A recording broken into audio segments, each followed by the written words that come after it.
What's up guys, Wolf here. Welcome to another Diablo 4 video. In today's video, I'm going to showcase a very powerful sorcerer build for World Tier 4. We can decimate enemies in World Tier 4. Now keep in mind, I am underleveled. The higher level I get, the more Paragon points I get, the stronger I will become. I will be able to dish up more damage and survive a lot longer. So just keep that in mind. I will need to level up to be able to fully maximize this setup. But I wanted to showcase this build to show you just how good it is, even though I'm only level 65.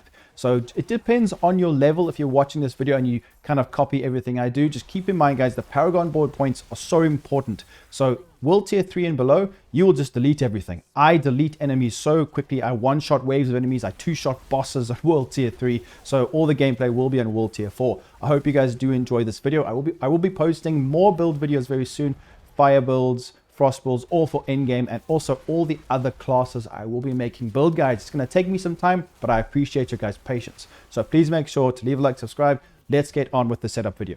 Just a quick summarization of how to play. Now, I'm going to be primarily using the lightning spells. They are just too good. They're very quick, efficient. Guys, my mana never really runs out. If I use my spells efficiently, I'll never run out of mana. It's insane. I've got 2 teleports. I can suck all the enemies into one place, stun all of them. I can even stun bosses very quickly. And with this build, guys, even on tier 4, we can stun a boss. And if the boss gets stunned, we've got over 100 and something % damage to stunned enemies. They get destroyed.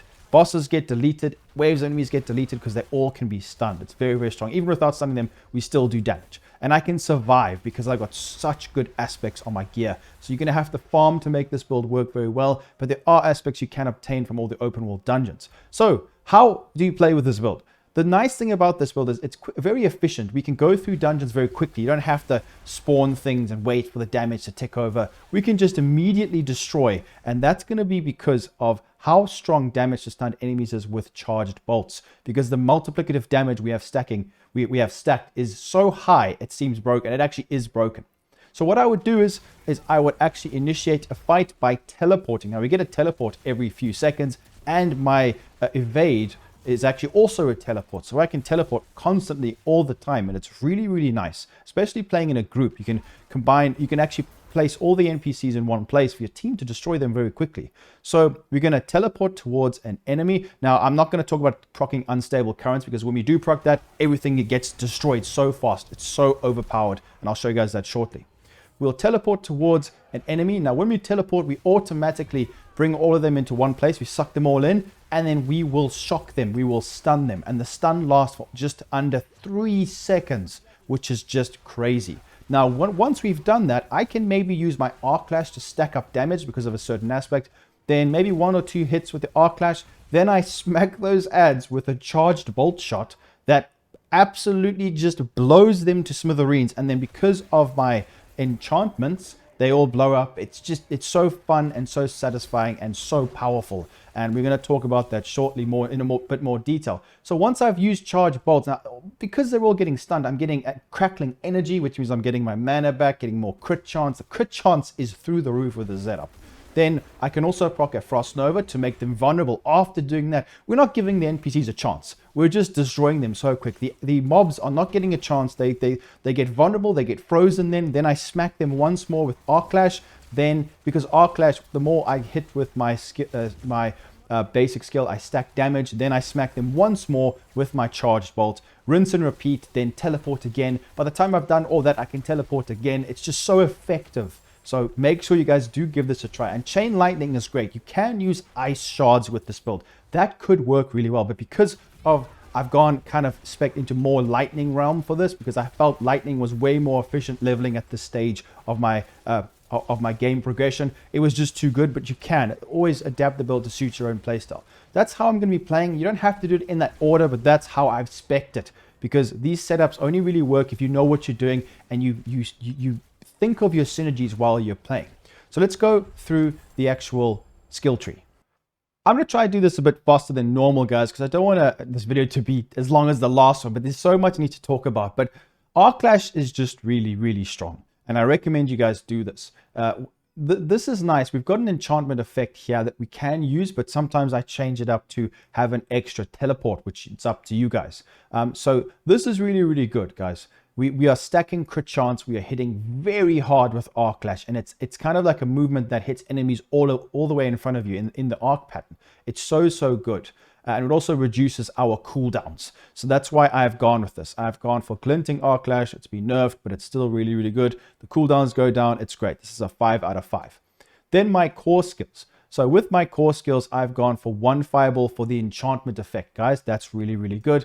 Chain lightning is great. It's just good for damage from a bit further away. We also get critical strike chance per bounce. There's a lot going on here. We form crackling energy. That's due to this one. Crackling energy is great. I'll show you a bit later on down the skill tree why this is so important. Make sure you put this on. Then also charged bolts. The damage is huge. I like to use this from close range. There is a aspect you can that I think it makes it 300% more effective or something like that, but I didn't really like it too much. I'll show you that shortly. This is really good, guys. The damage is huge. It makes a nice big bang noise, which is great. So 25% multiplicative damage, that is so high. I'm surprised it's even a thing. Do it before it gets nerfed. This is also very nice.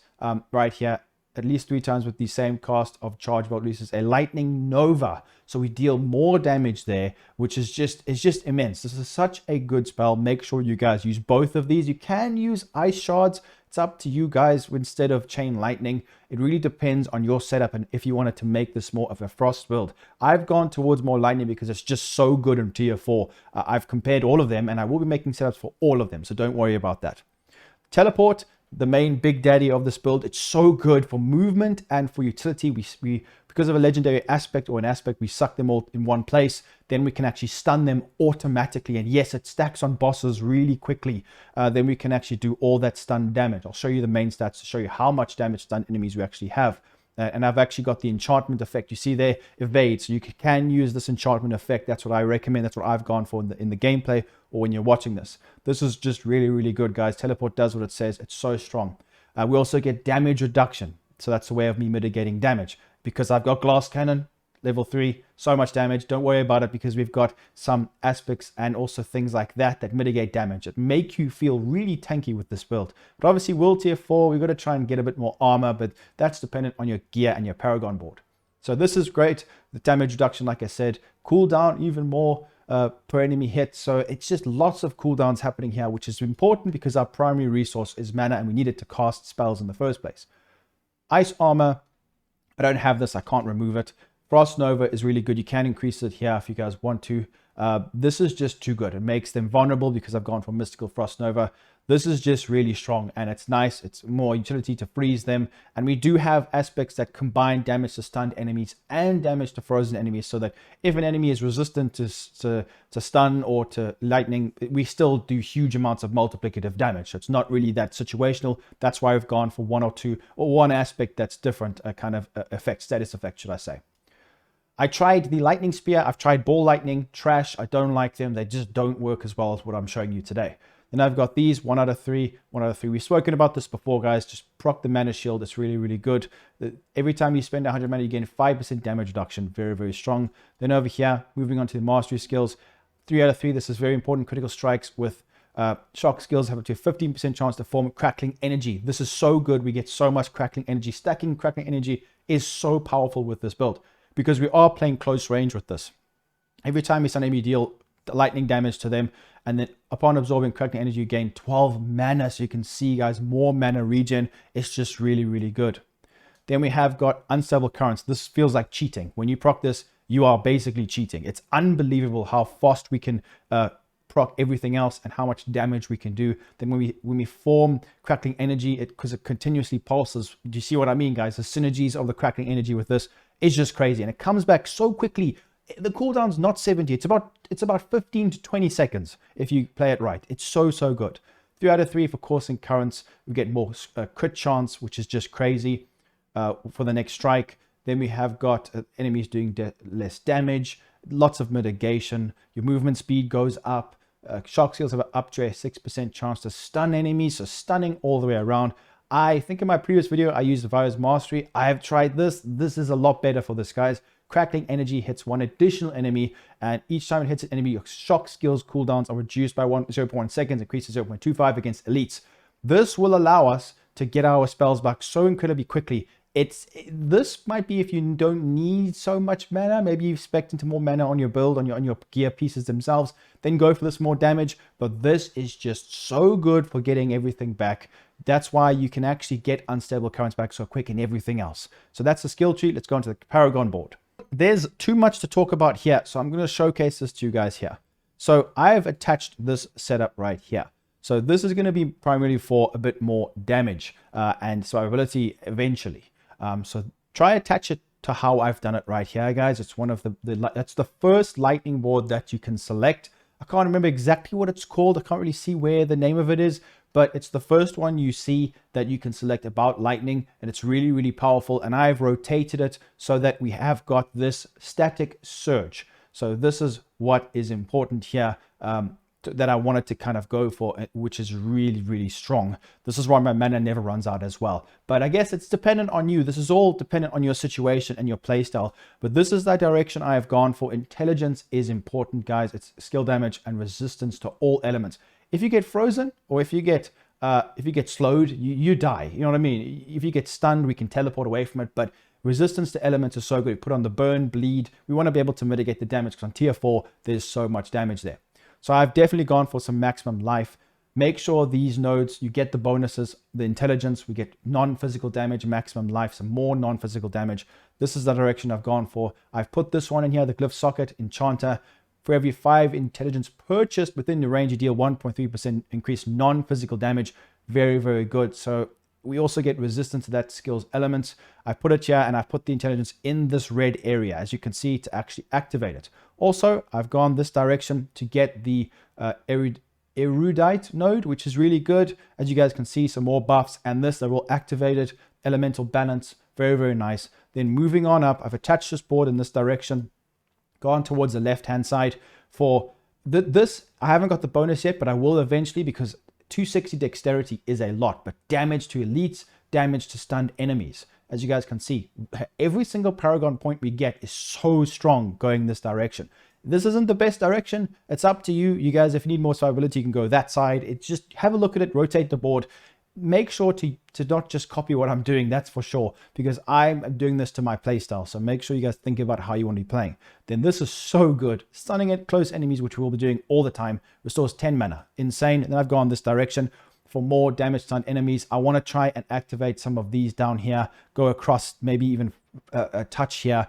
It's just kind of just feeling it. I'm going to be changing it all the time. That's why I need to update my videos for you guys. But just have a look, try utilize what I've done here. And that's it for the skill tree and Paragon board. Let's go to look at the gear. With the gear, it is quite important to get higher rolls. If you're going to be doing world tier 4 at a level like mine, for example, like anywhere between 55 and upwards, you're going to have a bit of a tricky time unless you've got high stats.